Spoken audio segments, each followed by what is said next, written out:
Долгожданный звонок на перемену. Коридоры в один миг наполняются учениками. Дети спешат в столовую, где для них уже накрыт стол. Но для начала обязательно не моют руки. За гигиеной детей в этом школьном учреждении очень строго следят. У нас есть и умывальные на втором этаже, в туалетах есть дети, мыло есть, дети постоянно моют руки.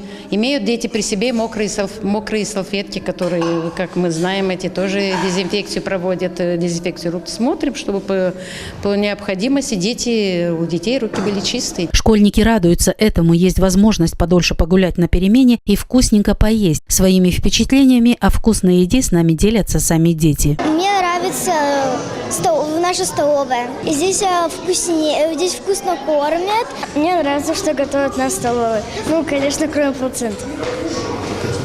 Потому что я не люблю плаценту. Меня родители спрашивают, поел ли я в школе. Я всегда отвечаю, поел ли я, сколько я, что было в школе. Я сегодня ел гречку и крылышки куриные.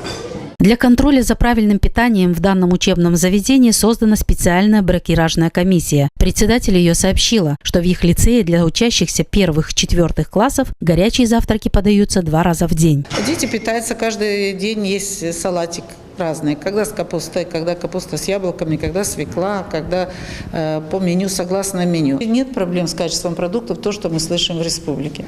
Мы получаем, нас получает завхоз, смотрит повар, медсестра. Медсестра не допустит ни одни продукты в цех горячий, если что-то даже засомневается в чем-то. У нас таких случаев не было, потому что если в случае пищевые отравления у нас здесь не один ребенок может отравиться, а масса детей отравляются.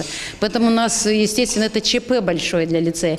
К нам будут выезжать работники санэпидстанции, которые будут проводить обследование, во всю эту эпидемическую обстановку будут обследовать для того, чтобы выяснить причину. Наша съемочная группа побывала лишь в одном лицее Гагаузии. Однако далеко не во все школьные и дошкольные учреждения автономии можно проникнуть, чтобы показать, что едят в школьных столовых наши дети. Например, в 4-м саду города Камрат нашу съемочную группу буквально выпроводили за ворота, запретив категорически проводить в саду съемки, не объяснив нам даже причину.